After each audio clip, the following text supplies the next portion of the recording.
bienvenue dans notre showroom 4 Vision situé en région parisienne. Aujourd'hui on va faire un nouveau format de vidéo. Donc au programme nous allons vous présenter les technologies Desktop Metal et notamment la technologie dépôt de fil de chez Desktop Metal en impression 3D métallique.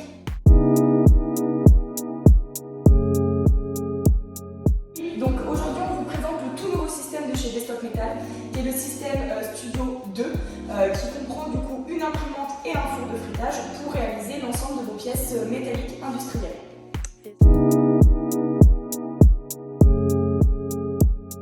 Oui, donc pour cette technologie-là, spécifiquement Desktop Metal, on utilise un procédé qui est déjà grandement utilisé dans le monde industriel, qui est le procédé MIM. Donc aujourd'hui, on s'appuie exactement sur cette méthode de fabrication, puisqu'on utilise, donc, comme je l'ai dit précédemment, une imprimante qui va venir du coup faire du dépôt couche par couche des éléments, au même titre que le dépôt de fil polymère que vous connaissez certainement. Une fois qu'on a réussi à imprimer notre pièce, qu'on dit verte, une fois qu'elle est sortie de l'imprimante, on va la passer du coup dans un four de fritage pour qu'il y ait en fait les particules, afin qu'elle puisse avoir l'ensemble de ses caractéristiques techniques et mécaniques.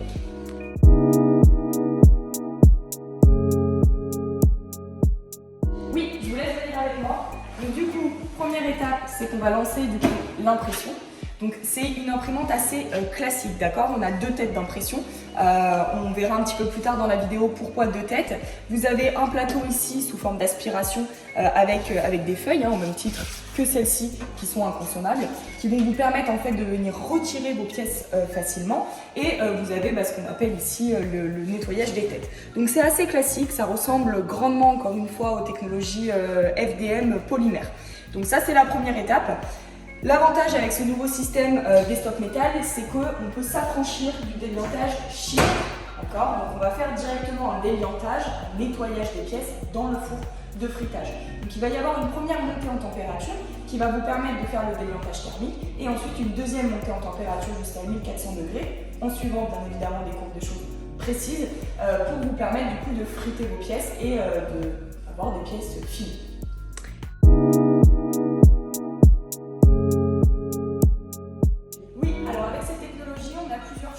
Matière, on a des chargements qui sont juste ici sous forme de cartouches, on a des bâtonnets à l'intérieur. Donc là on est chargé en 316L, un acier inoxydable très utilisé dans le secteur industriel.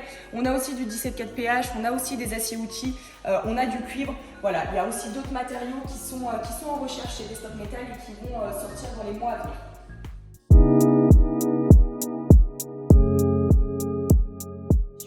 Alors la gestion du support, c'est une excellente question. En fait, on va avoir, du coup, ce que je disais tout à l'heure, une deuxième tête d'impression qui va nous permettre d'imprimer de la céramique. L'idée de la céramique, c'est que ça va créer une légère interstice entre votre pièce modèle et votre pièce support. On est dans le même matériau, vous en doutez, puisqu'on va venir friter et du coup cuire ces matériaux métalliques. Donc on va créer cet interstice de céramique qui au moment de la cuisson dans le four va se délaminer légèrement en une petite poudre assez fine et ça va nous permettre en sortie de four de pouvoir récupérer nos pièces très facilement sans équipement supplémentaire. Donc avec cette technologie on a quand même une grande versatilité, vous l'avez vu dans les matériaux mais aussi dans les géométries puisqu'on a beaucoup moins de limites qu'en usinage classique ou sur d'autres méthodes de fabrication. Donc en termes de pièces, on peut faire des pièces, donc là on est sur une pièce automobile, d'accord, où on a donc un engrenage assez classique. L'avantage aussi de cette technologie, si je retourne la pièce, c'est qu'on a la possibilité de choisir le remplissage à l'intérieur. Donc encore une fois pour des gains de matière ou des gains de temps ou de poids lors de l'impression. Donc ça c'est la première topologie de pièce qu'on peut adresser avec cette technologie. D'autres possibilités aussi, notamment sur des assemblages complets. On n'en a pas parlé précédemment parce qu'on essaie de faire un petit peu court dans cette vidéo. On a des bonnes tolérances, d'accord, qui sont liées à la technologie dépôt de fil, donc on est à 0,2. Mais on a des bonnes tolérances dimensionnelles, ce qui nous permet en fait, sur cette pièce-là typiquement, de pouvoir réaliser un assemblage complet en une seule fois lors de l'impression.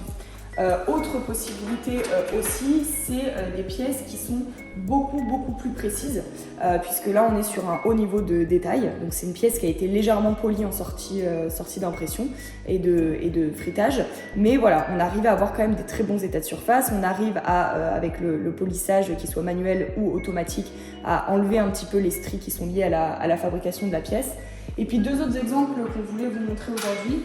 Le premier du coup, hop, sur cette pièce d'outillage mécanique, où là donc j'ai ma pièce modèle et j'ai ma partie support. Et en fait on a la possibilité de libérer facilement les deux, puisque ici on avait une interstice de céramique, ce qu'on vous a expliqué précédemment sur la gestion des supports. Et enfin, dernière possibilité, quand on est sur cette technologie-là, c'est qu'on peut prévoir l'ensemble des post-traitements qu'on connaît aussi dans les méthodes de fabrication traditionnelles, puisque là on est sur une pièce typiquement qui a été extrêmement polie pour avoir un état de surface lisse et brillant. Donc voilà, on peut avoir beaucoup de possibilités sur cette techno. Voilà, on n'est pas limité ni par l'imagination des bureaux d'études, ni par vos contraintes industrielles. Merci pour toutes ces informations Manon et à bientôt. À bientôt tout le monde, merci.